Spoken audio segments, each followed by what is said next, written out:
Competency standards, background, and meeting new standards. Just a reminder, the certification and training plan rule changes are still in progress and subject to change.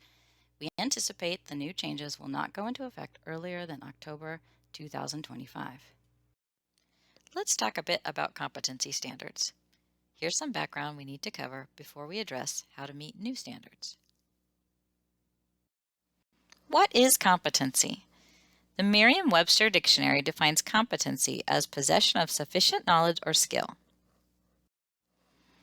The Environmental Protection Agency defines competency as having the practical knowledge, skills, experience, and judgment necessary to perform functions associated with restricted use pesticide application without causing unreasonable adverse effects, where the nature and degree of competency required relate directly to the nature of the activity and the degree of independent responsibility. What is the Environmental Protection Agency's role in all of this? The EPA's Certification of Pesticide Applicators Rule Revision 40 Code of Federal Regulations Part 171 establishes the minimum standards of competency for pesticide applicators that apply or supervise the use of restricted use pesticides. How does this relate to you?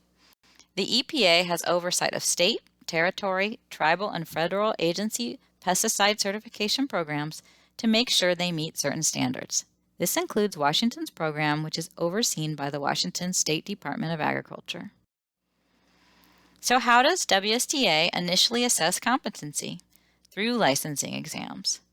The goal of the licensing exams is to determine whether an individual possesses sufficient knowledge in order to use, consult, or sell pesticides or perform inspections competently. How do we measure competency on exams? Passing an exam by 70% is the measure we use to ensure someone knows the necessary information needed to perform their job safely and effectively. How do we continue to assess licensee competency? Recertification course credit requirements ensure licensees receive continuing education in their field. In March of 2017, EPA finalized stronger standards for people who apply restricted use pesticides. These revisions to the Certification of Pesticide Applicators Rule will reduce the likelihood of harm from the misapplication of toxic pesticides. Pesticide use will be safer with increased supervision and oversight. These restrictions will help ensure that restricted use pesticides are used safely. Washington's manuals and exams already meet many of the new competency standards. However, there are some categories that will need to be updated. The Private Applicator Exam and Manual will be updated to include the following: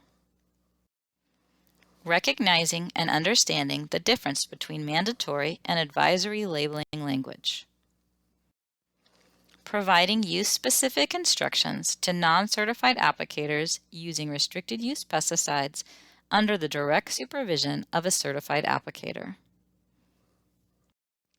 and relative hazards associated with using pesticides on animals or places in which animals are confined based on formulation, application technique, age of animal, stress, and extent of treatment. The Laws and Safety Exam and Manual will be updated to include the following. And some of these might look familiar from the private applicator updates. Recognizing and understanding the difference between mandatory and advisory labeling language, types of equipment and advantages and limitations of each type,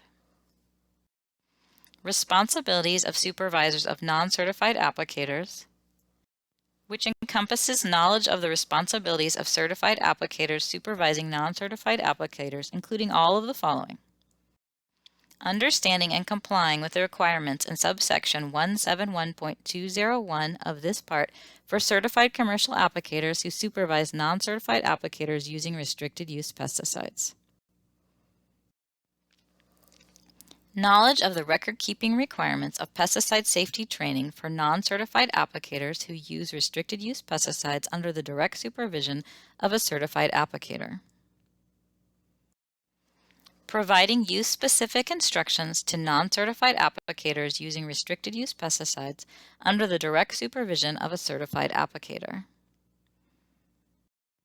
And finally, explaining pertinent state, tribal, and federal laws and regulations to non-certified applicators who use restricted use pesticides under the direct supervision of a certified applicator. Laws and safety will also be updated to include some professionalism competency standards that cover understanding the importance of all of the following. Maintaining chemical security for restricted use pesticides. How to communicate information about pesticide exposures and risks with customers and the public. And appropriate product stewardship for certified applicators. That wraps up the needed updates to the laws and safety competency standards. The soil fumigation risk mitigation measures category is also missing some of the new EPA competency standards. This category is for the use of soil-applied fumigants on agricultural crops and non-crop land to control pests, including weeds, insects, and diseases.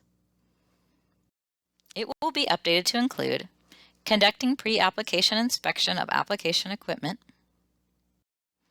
identifying pests causing the damage and verifying that they can be controlled with soil fumigation, and understanding the relationship between pest density and application rate. We will be adding a new method-specific category for aerial application, which will have its own whole new set of competency standards.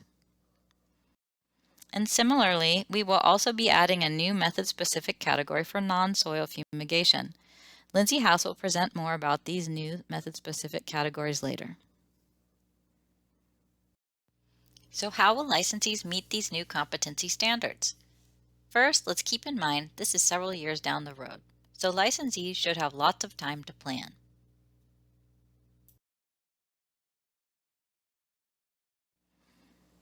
EPA will not allow grandfathering in of old licensees, so all licensees must be trained in the new competency standards in order to keep their license active when the new rule takes effect. We do know that almost everyone in Washington will need to do something to keep their license active because both the private applicator and laws and safety categories have changes. So our goal is to be as flexible as possible. We have proposed to allow licensees the remainder of their recertification cycle at the time the rule passes to attain the missing competency standards that apply to them. Our proposed plan to the EPA includes the following options. Licensees can meet the new competency standards by taking recertification courses. Licensees can meet the new competency standards through passing a short quiz. And of course, licensees will have the option of retesting.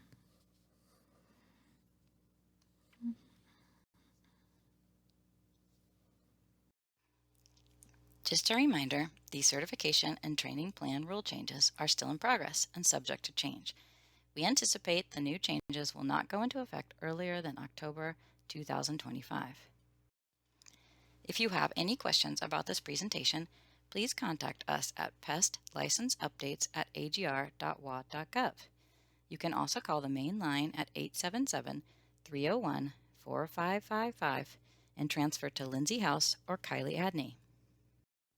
Thank you for watching the Certification and Training Plan presentation. Stay tuned for more updates.